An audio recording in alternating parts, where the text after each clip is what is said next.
kan konon katanya. Isi kepala bapak-bapak tuh nggak jauh dari seks gitu ya. Emang iya ya? Atau misalnya apalagi tuh kayak kerjaan melulu, terus hobi melulu gitu kan. Terus kayak ngomonginnya duit-duit gitu, investasi gitu. Iya nggak sih? Oke. Aku nggak speak on behalf of the whole pria di dunia ini. Ntar diomelin. Bahasanya jaksel ini sih. Ntar diomelin. Ya ini jaksel banget sih. Aku nggak berbicara mewakili seluruh bapak-bapak di semua belahan dunia ini, tapi itu kebanyakan hal yang aku pikirin. Coba apa aja tadi? Seks, hobi, kerjaan. Ya itu aku pikirin. Itu seks, hobi dan kerjaan. Sama investasi duit. Ya kan investasi sih aku ada bagian dari pekerjaanku aku nganggapnya. Nah sekarang kalau ibu-ibu coba ya. Ibu-ibu bener gak kalau aku bilang kamu ibu-ibu itu mikirnya satu anak. Terus juga kalau kamu sebenarnya sih yang dipikirin semuanya Virgo sih. Overthinking dia. Jadi pertama ya adalah udah pasti anak. Kedua adalah belanja. Belanja ini bukan dalam urutan ya, tapi maksudnya ada 2 poin itulah belanja, entah itu tas, berlian, rumah, alat-alat rumah, skincare, yang begitu-begitu. Itu dipikirin pasti ada bagian dari situ juga. Terus apa lagi? Aku yakin juga mikirin uang sih. Benar. Uangnya mungkin beda secara kalau aku misalnya investasi yang profil resikonya agresif, kalau kamu profil resikonya lebih konservatif pasti tapi tetap mikirin uang belanja, uang buat makan sampai uang buat belanja nabung. Iya sih, memang kayaknya pikirannya perempuan itu lebih bercabang-cabang, banyak gitu yang kayak overthinking. Tapi ini juga aku disclaimer bukan generalisir semua orang ya. Kalau misalnya teman-teman berbeda ya nggak apa-apa juga. Kalau aku ya ini terserah mewakili para kaum laki-laki apa enggak. Tapi senang mikirin yang makro, senang mikirin kalau misalnya nanti kita anak maunya sekolahnya adalah misalnya kita ngomongin sekolah anak. Bapaknya tuh maunya kayak lebih mikirin jadinya tuh seperti apa anaknya, ini belajarnya itu bentuknya tuh seperti apa sih, jadinya dia jadi anak yang baik atau pintar, jadi anak yang religius apa enggak, yang kayak gitu yang lebih prinsipil. Sedangkan ibu-ibu itu dipikirin plus kayak bajunya apa, seragamnya apa, terus ibu-ibunya kayak gimana sih, ibu orang tua lain, terus misalnya kalau liburan tuh ngapain sih, terus kapan liburnya, sampai detail kapan liburnya udah direncanain.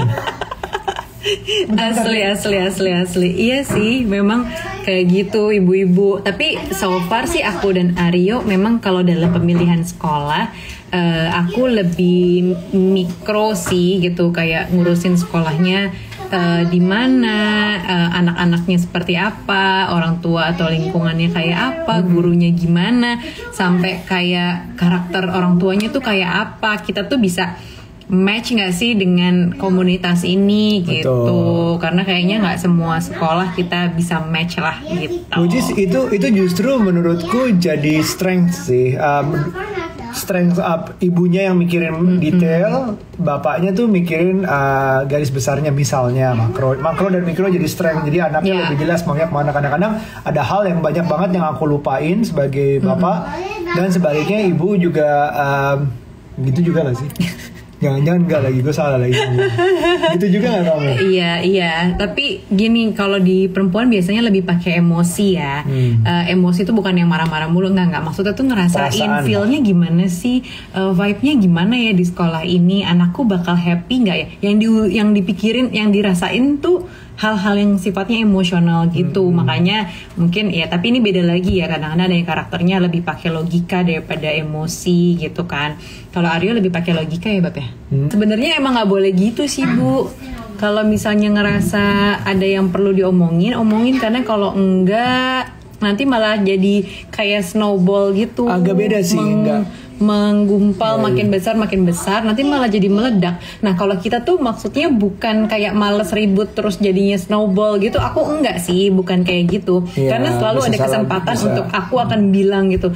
Kayak misalnya tadi tuh yang soal Aryo pengen posting sesuatu yang menurutku itu privacy buat keluarga gitu.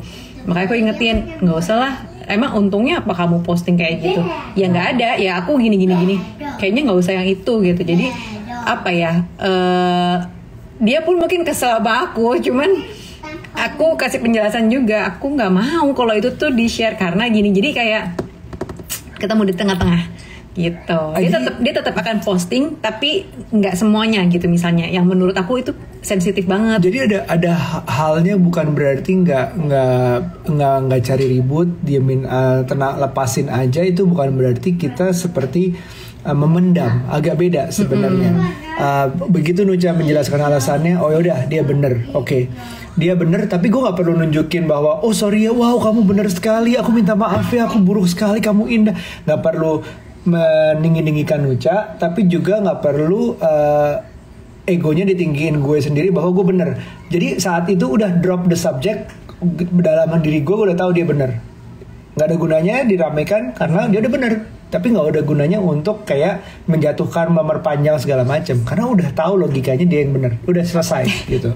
Itu aja sih menurutku. Kayak tadi nih sebenarnya ada kebiasaan yang udah sering terjadi dan itu tuh sebenarnya kalau itu snowball udah menggumpal banget nih. Kayak misalnya aku minta tolong tadi ya ke Aryo, anak-anak aku mandiin. Habis itu aku bilang nih sama Aryo, Bab tolong dong itu ambilin lotionnya anak-anak ada di tas. Kan aku udah awalnya bilang kamu ambilin sabun dan sampo. Aku udah ambilin, tapi lotionnya ketinggalan di bawah. Dari keluarin. Gitu. Terus udah gitu aku abis selesai mandiin anak-anak mau pakein lotion minyak pelon gitu-gitu. Loh kok nggak ada, mana? Ya di situ masih gimana sih, kan gue minta tolong. Karena Nucha minta tolongnya adalah sabun dan sampo. Ya cuma di satu tempat. Nah, gitu. Maksudnya kenapa spesifik sih? Dong, kita sebagai suami butuh sesuatu yang spesifik. Kenapa sih kalau misalnya ada sesuatu yang di dalam tas tuh, kalau keperluan abis mandi kan kita tahu ya, kalau ibu logikanya oh yaudah deh ini pasti abis mandi dia akan butuh minyak telon, lotion, sisir. Tadi di awal kamu bilang bahwa udah tahu bahwa bapak-bapak itu makro, kamu mikro. Aku nggak akan mikirin mikro kayak gitu. Nah hal-hal kayak gini kan, kenapa bener sih? Kan? Kalau kita kan perempuan pasti mikirin kan, anak abis mandi butuh apa aja, atau misalnya anak mau makan semuanya. Apa sih yang dibutuhin, anak mau pergi sekolah apa aja nih yang perlu disiapin di tasnya. Dan itu ya itulah mesti diiketin terus gitu loh. Aduh gitu loh, gimana sih ngomongnya? Jadi aku udah malas ribut. Ya udah aku ambil sendiri aja. Nah itu bener banget, itu bener banget, harus diurutin, bikin tulisan. Teman-teman juga udah ngerti kan? Ini kita nggak stage loh, beneran kejadian tadi. Dan emang udah, nih pasti dalam begitu Nucha kayak gitu, nih Nucha pasti kesel. Udah bodoh, lanjut aja, yuk bantuin. Langsung gue bantuin dia apa namanya, selesai anak-anak mandi, diberesin, disisirin segala macam. Aduh. Gitu harus mendetail, kadang kan capek kita harus detailin segala sesuatunya gitu loh. Maksud gue kan lo masa sih, kan katanya pakai logika, masa kamu nggak ada logika perhitungan? Kamu juga suka bilang bahwa assumption kills. Jangan asumsi aku tahu segalanya dong. Tapi kan kamu udah punya anak berapa tahun, tahu kan kalau habis mandi kira-kira apa yang dibutuhin? Karena udah berapa tahun itu dia bisa sendiri. Cara mengatasi perbedaan. Cara mengatasi perbedaan antara Pak Sutri itu gimana ya? Bagi aku perbedaan bukan untuk diatasi sih. Kalau misalnya kayak apa sih perbedaan? Perbedaan yang kita udah ada sekarang menurutku ya harusnya jadi saling melengkapi. Kan kalau kata siapa ya? Kata siapa? Donkey di Shrek. Ya, pada nonton gak Shrek? You complete me. Jadi maksudnya as simple as you complete me itu segala macam pasangan yang berbeda, perbedaan dalam pasangan harusnya melengkapi salah satu sama lain. Gue yang makro, Nucha yang mikro. Gue yang logis, Nucha yang emosional, bukan emosional, pakai perasaan lah istilahnya. Nah harusnya perbedaan tuh ditanggapi seperti itu, bukan sesuatu hal yang ya gue suka MU, Nucha nggak suka sama sekali. Nggak ngerti bahwa nggak mau tahu bola misalnya. Jadi dia nggak perlu merasakan, kan justru bagus kalau kita berdua suka MU, dua-duanya stres setiap kali MU kalah mulu sekarang ini, terus kurang tidur. Jadi kita melengkapi di saat gue lagi stres soal MU, Nucha yang oh ya, begitu gue ngeliat tanggapannya dia, gue nganggap oh ya, MU nggak penting. Gitu loh, jadi I feel better. Ada Pak Min join gitu, ya, jadi perbedaan itu seharusnya bukan untuk diatasi, tapi untuk saling diresapi, dipahami perbedaannya ada di mana, dan kalau bisa dijadikan kekuatan. Ada tips nggak kamu untuk menyampaikan isi pikiran ke pasangan kayak apa ya? Kita nggak mau pakai teori-teori iMessage itu. Nggak mau itu teori banget, kan kita bukan ngomongin teori. Ya kita juga pakai, cuman maksudnya menyampaikan. Aku selalu ngomong sih, ya kan? Kalau misalnya makanya kita tuh kayak punya, untungnya nih, timing benar. Kita tuh sama-sama punya kebutuhan untuk ngobrol berdua aja, pergi berdua aja tuh buat kita tuh penting banget gitu. Mungkin di sini ada teman-teman yang merasa belum terlalu penting karena masih anak masih kecil kayak gitu-gitu. Kalau aku justru sama Aryo kayak, aduh, nggak bisa kalau kita selalu bersama berempat. Ada waktunya kita tuh pengen cuman berdua doang. Betul. Kayak ngomongin hal-hal apa ya, yang wild things gitulah, yang di luar dari apa ya, kayak project kita, misalnya kita punya ada tujuan goals apa yang harus kita bikin bareng, misalnya kerjaan, parent talk, atau misalnya kita ngomongin tentang rumah baru kita. Toh anak-anak juga akan, ya anak-anak bisa dilibatin sih satu hal, misalnya ngomongin kamarnya mereka. Tapi kan the rest kan itu kan technical, itu kan ngomongin duit, itu kan apa anak-anak nggak bisa ikut gitu. Jadi emang ada waktu-waktunya untuk kita ngomongin hal-hal itu, plus sekalian kita ngomongin apa yang ada di benak kita kalau ada di saat itu gitu. Jadi timing tadi bagus, ada yang jawab timingnya dibikin kalau bisa di saat date night itu nggak harus candlelight dinner di fancy restoran segala macam, anything, tapi berdua, dan berdua itu dalam keadaan kondusif untuk ngobrol. Ada yang ngomong pillow talk, ada yang ngomongin misalnya beli jajan ke Indomaret, Alfamaret, tapi kasih waktu di perjalanan itu ngobrol gitu. Kalau bisa bukan cuma Indomaret yang cuma 5 menit dari gitu terus udah saya nggak bisa ngobrol juga ya. Lamain di jalan, ngobrolin berdua, misalnya jajan atau makan. Kalau bisa jangan nonton bioskop, karena nonton bioskop ujung-ujungnya juga lo diem nonton berdua gitu. Cari sesuatu yang bisa melibatkan ngobrol.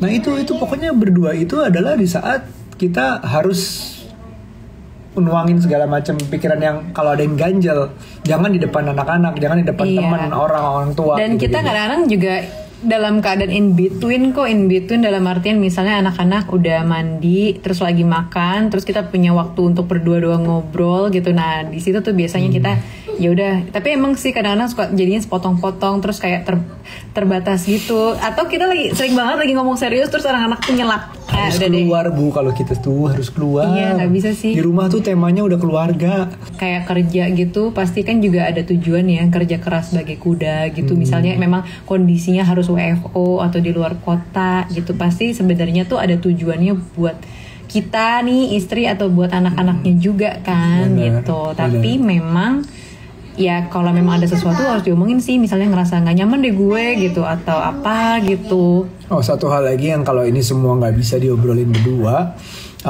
entah itu sibuk, entah itu keadaannya udah parah, ya bukan parah lah ya, udah lumayan serius. Coba deh, ini satu hal yang kita percaya dari dulu juga adalah rutin ke marriage counselor. Nah, rutin ke marriage counselor itu bukan berarti rutin sebulan sekali atau setiap minggu sekali, tapi kita ngobrolin tentang misalnya setengah tahun sekali, 6 bulan sekali, atau 1 tahun sekali, itu rutin ke marriage counselor, kayak kita rutin medical check up. Nah itu dari situ kita bisa akhirnya, maksudnya sih dari 6 bulan gak ada waktu 1-2 jam untuk ke marriage counselor. Kalaupun ke marriage counselor itu mengerikan karena wah berarti ada masalah dong, wah berarti dipikir gue nggak bener dong, emang kita apa hubungan kita baik-baik aja segala macam itu, ya coba pikirin kalau misalnya pasangan lo takut ke sana atau nggak denial bahwa ada masalah, coba diri sendiri dulu. Itu adalah satu tahap untuk ngobrolin masalahnya. Aku juga pernah kok ketemu marriage counselor sendiri gitu untuk ngobrolin masalah yang mengganggu diriku, yang berpotensi mengganggu kita gitu. Waktu itu tuh pernah kejadian seperti itu, dan kita udah beberapa kali datang berdua ya.